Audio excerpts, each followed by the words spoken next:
13 missed calls. It was all from the same person, my mother-in-law, Martha. My phone vibrated again. This time, I picked up the phone.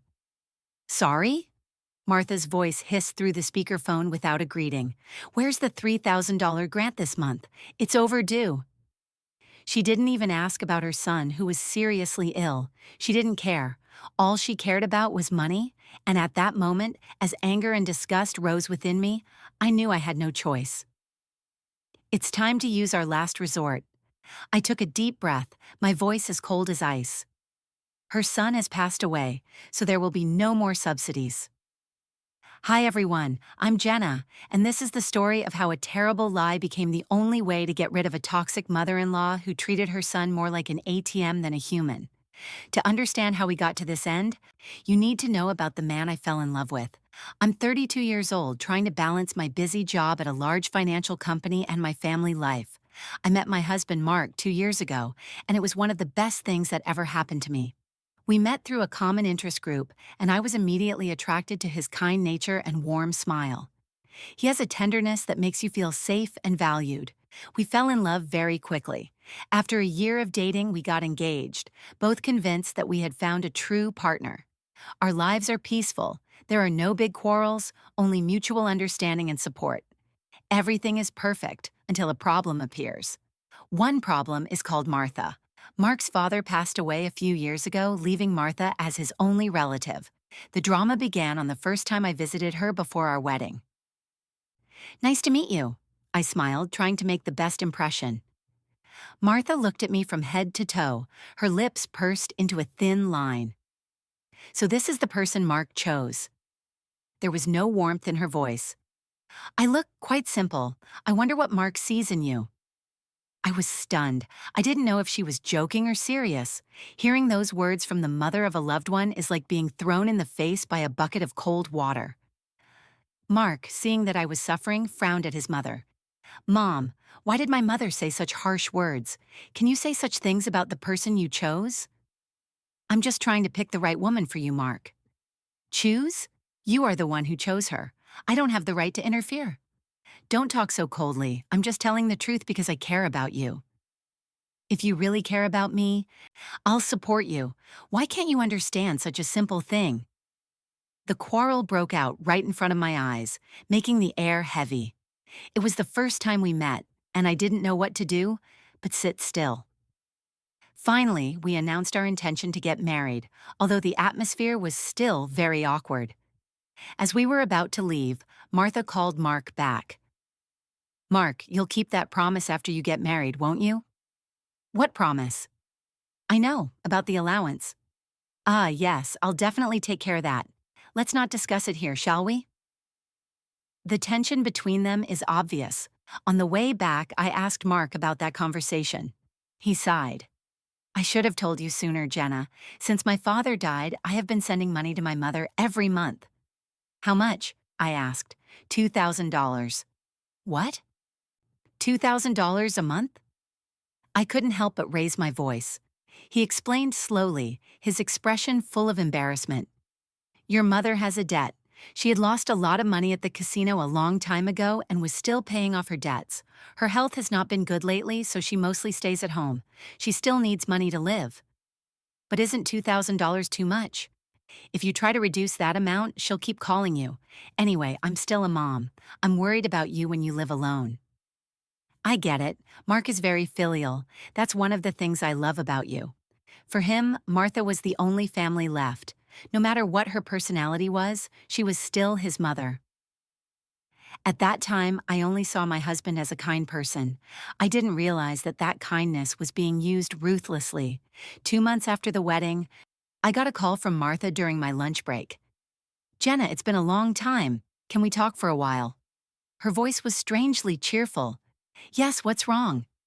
Ah, I hope you can start sending me money. I was dumbfounded. I'm sorry, Zai, what did you say? You said you worked for a financial company, didn't you? She continued, her voice full of excitement. That means your salary is very high, doesn't it? Ah, not really. Are you lying so you don't have to give me money? That's not what I meant. Then what is it? But Martha, You're still getting financial support from Mark, aren't you? She replied defiantly. So what? Uncle, I tried to stay calm. $2,000 a month is already a lot of money. And do you still ask for more? Is that so? If I send you another $1,000, I might not be a burden to Mark anymore. What do you mean? Well, I left Mark as a guarantor for my debts. If you can't pay, the debt collectors will come to you. Do you understand? The threat is clumsily disguised. She was blackmailing me. She knew we were planning to have children, that our expenses would go up. She knew that if the debt fell on Mark's head, the interest would accumulate rapidly. If I refuse, it will eventually become my husband's problem. It seems better to let Martha pay off her debt now. Reluctantly, I agreed.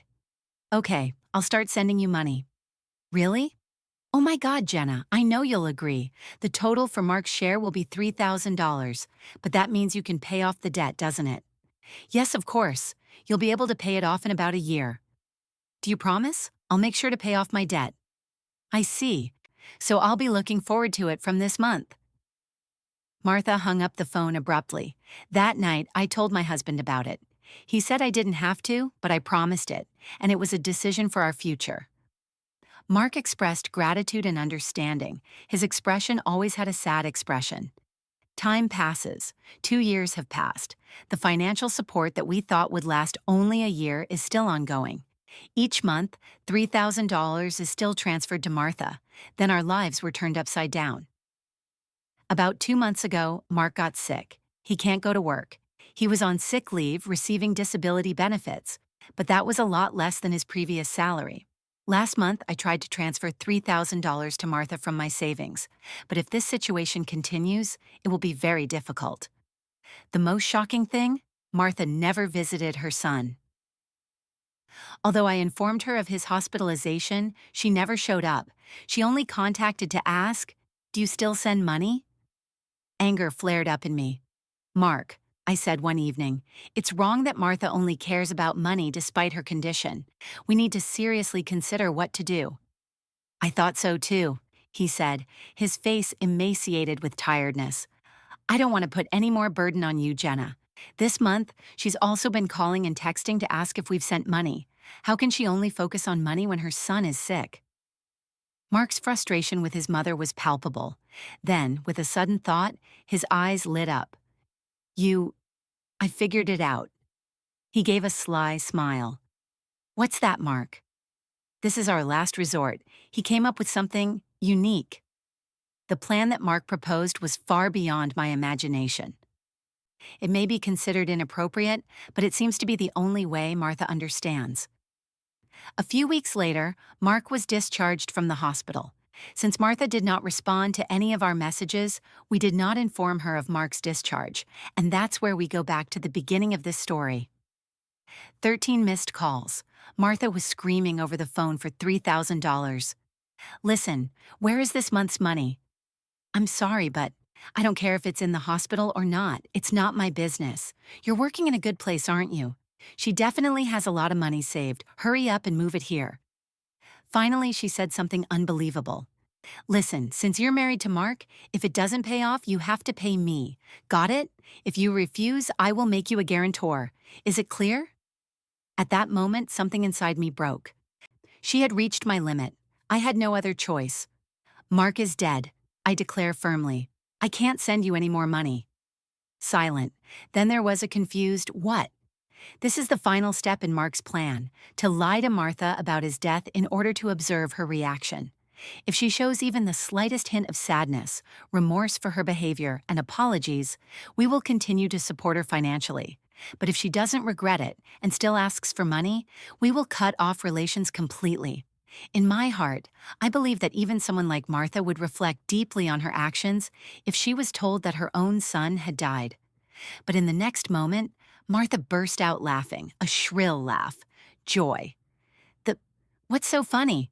I asked, completely stunned. "Isn't it clear?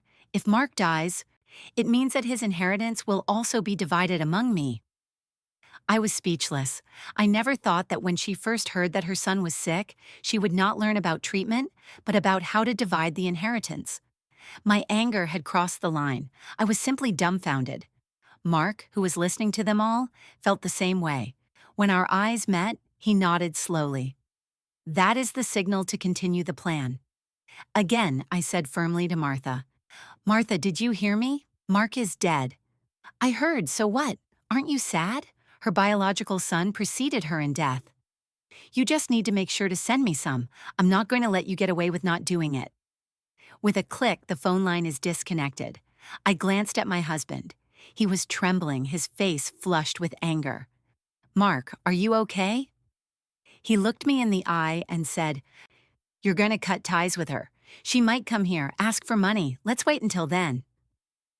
A few days later, just as we had anticipated, Martha came to our house. I hid my husband in the next room and confronted Martha myself. She approached me with a face like a demon. Hey, give me Mark's inheritance now. She never visited him. Are you really his mother? You're so troublesome. Give the inheritance here. I don't mind calling a lawyer. Just when I thought that saying more was a waste of time, my husband came out of the next room. Seeing him, Martha gasped in amazement, as if she had seen a ghost. Mark, why, you're not dead? It's been a long time, Mom. I'm sorry, but the news of your death is a lie. Lying? How can you be so disrespectful? I want to confirm your true nature. I'm curious about how I'll handle the allowance if you, my son, die, but I've turned into a minor, just as I suspect. How dare you call your mother a minor? Shut up! I'm going to cut ties with a toxic mother like you. Martha's mouth gaped at my husband's angry screams. So, what about the allowance? Do you really think you owe me? Mom took care of her own debts. We're going to move. With tears in her eyes, Martha reached for my husband. He forcefully pushed her hand away, looked at her coldly, and said, I don't care about your living expenses. She lived on us without an apology. Now I really understood her despicable nature. Don't ever appear in front of us again.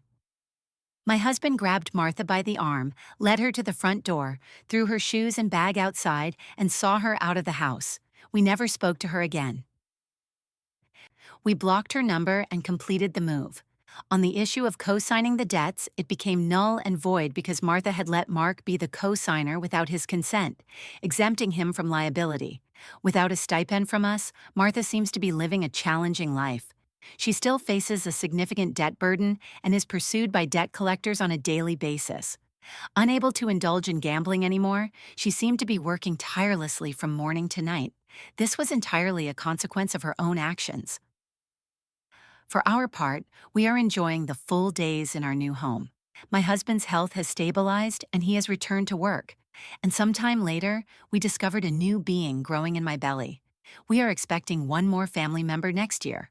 Moving forward, we look forward to cherishing happy moments as a family of 3.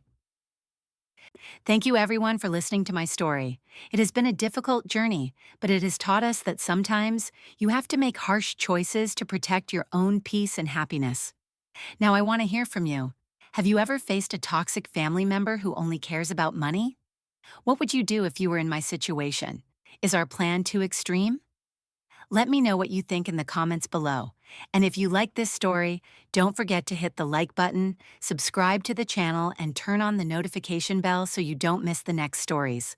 Wish everyone a good day and always protect your happiness. See you soon.